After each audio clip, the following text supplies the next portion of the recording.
I'll wait for you guys. Don't mind the garden.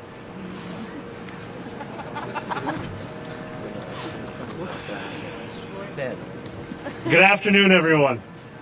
Today, Rama and I feel lucky to participate in a ritual that so many New Yorkers have experienced at various meaningful moments in their lives, beginning a new chapter by moving to a different part of the city that we call home. We are so grateful to all of those who have already welcomed us to the Upper East Side, and I'm delighted to be back in the borough where I grew up, within walking distance of many of the museums that I went to as a teenager in this city. Most of all, however, we are humbled to be the latest tenants of the People's House, Gracie Mansion. This is a remarkable home with a remarkable history of belonging to the people of this incredible city. Gracie has lived many lives. This property has hosted ice cream and concession stands, public restrooms for visitors to the East River Park, a museum for the public run by the Parks Department, English language classes for immigrants, community sewing and carpentry workshops, and storage for the Parks Department. And that legacy is not one that should be relegated to the past. I want Gracie to continue to belong to the people, to be accessible to the people, and to be shaped by the people. And while there is no security deposit being put down today, Rama and I intend to strive each day to be the best possible custodians of this beautiful home, because we know that we are only its temporary occupants. That doesn't just mean a new coat of paint.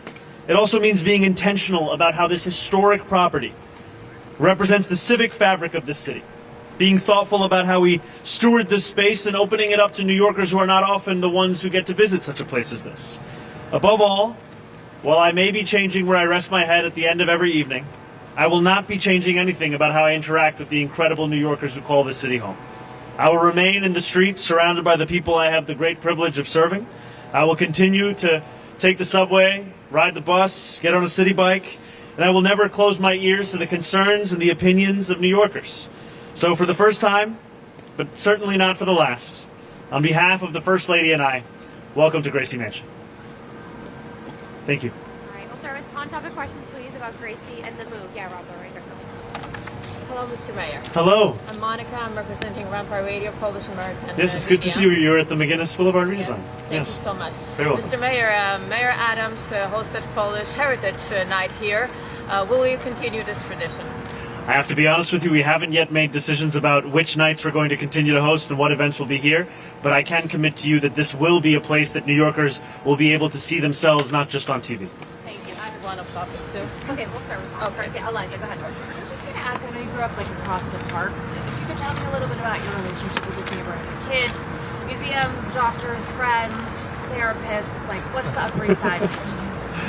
The Upper East Side, to me, a lot of museum visits, many a time. It's also been where a number of my friends, especially actually after I graduated college, there were a number of friends who lived on the Upper East Side, not too far from here. And also when I trained very slowly for the marathon, I would also run or jog around the Upper East Side. Hi, Mr. Mayor. Hi, how's it going? Good. I wanted to ask you, what do you plan to change inside? Is there anything that Mayor Adams left that you wanted to change in particular? And are you worried at all about the ghosts that the previous mayor? A lot of people keep talking about the ghost. I haven't yet met the ghost or heard from the ghost. One thing that we will change is we will be installing a few bidets into Gracie Mansion. That's an aspirational hope. We'll see if we can actually get it done. Yeah, Joseph. Hi, Mayor Adams said earlier today he left you a note. Have you found it yet? No. Did he say where he left it? No, I guess wish I could tell you. I'll go looking for it. I haven't seen the note. In Gracie Mansion? He said inside, yes. Cool. And then,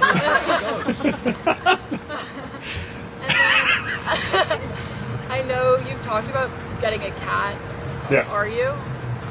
I am currently getting my allergy shots so that I can fight off my allergy to cats. And that's the hope. Yeah, Morgan. Hi, Mr. Mayor. Hey Morgan, how's it going? Good. Just trying to get details on when exactly are you like moved in now? Like, are you moved in? Today is moving day. Today is moving So day. tonight will be the first night that I sleep in Gracie Mansion. And your favorite mayor, LaGuardia, he's your call this Gracie Farm. Have you thought about calling it something else besides Gracie Mansion? It's not the people's house. It's a different house. I know. No, for now, I'm going to keep calling it Gracie Mansion. But if I have any updates, I'll let you know. Thank you. Yeah, Andrew. Now that you're on the Upper East Side, where are you getting your bagels and lox? Gotta be Bagel Shop. That's my pick for right now. I've been there a couple times. It's pretty great. If you have any additional recommendations, do let me know, though. Okay. And then Andrew, go ahead. I'm just wondering, when you refer to this as the people's house, how do you anticipate Gracie Mansion being available to the public? For example, Mayor Bloomberg didn't live here, would occasionally host functions here, but it's still not something that's particularly accessible or available to people in New York City. So have you thought about that at all in terms of how people can access this? That's going to be one of the focuses as we move into this home, is how to make it more than a place that you can only visit on a particular event of one kind or the other.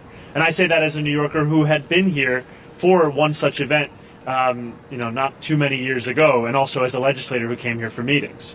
But I think it's, as you say, it's important that New Yorkers understand this is a place that they can also come to. So that'll be something that we'll be thinking about. Yeah, Katie.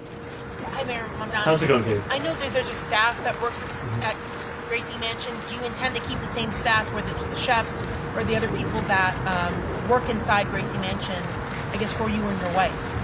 Well, I can tell you that over these past 12 days, the incredible staff, especially of the Parks Department, have been hard at work in getting this home ready, and I have nothing but respect and admiration for them and the work that they've done. Are you going to keep the same chef? Because I know Mayor Adams has had, obviously, claimed to eat a vegan diet. Will you have a particular dietary preferences, or will you keep the same chef? No pork. Same as Mayor Adams. but actually. Yeah. I assume you're not holding on to your Astoria one-bedroom. Can you talk a little bit about break the lease? Security deposit So can you? I can't quite hear you. break the lease on the Astoria one-bedroom? What's the status of that apartment? My lease ends at the end of this month. Any discussions of security deposit? I'm sorry? Any discussions of a security deposit return? The security deposit is being put towards the final month. We'll have a few minutes for off-topic questions as well. Yeah, Nick, go ahead. How's it going? Congrats on the move. Who are you here with I'm today? here with Cranes for the end of the week. Okay. So I'll be asking you on behalf of someone else next week. With the state of the state tomorrow Yes. and the governor's budget next week, could you give any insight into what your insight is right now on taxation? I know the child care announcement, the governor said it will be through existing revenues, but do you have any sense of or openness on corporate taxes, for example? I am looking forward to returning back to Albany tomorrow for the State of the State, and also to return back to another People's House in the Assembly, and also to visit the State Senate. And it's an opportunity for me to not only celebrate the partnership with the governor on starting to deliver universal child care here in New York City, but also a new kind of partnership between the city and the state, because for far too long that has been a relationship framed more by dysfunction than it has been by any kind of dedication to the same set of constituents. But I will have more to share tomorrow. Yeah, Jacob. Since you won't be serving pork, I will be my honor to be hosted in your kitchen. A two-part question. Please. Do you think that it's fair to criticize the timing of your Friday statement on that protest? Many had condemned it in the morning. It took a little while for you. And second, the Office to Combat Anti-Semitism, the current employee will probably leave at the end of the week. Do you plan to announce somebody who will replace him, or his office will be vacated for the time being? That's one of the positions that we are looking to fill within our city government.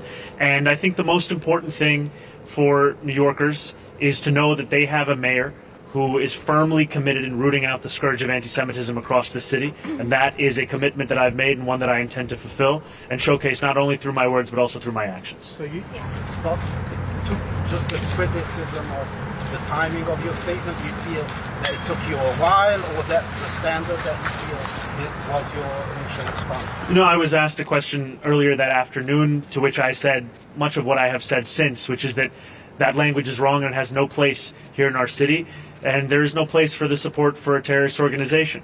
And that is something that I will always share with New Yorkers. It is a part of my principles of politics, which is to actually stand up for the humanity of all people. Yeah, Annie.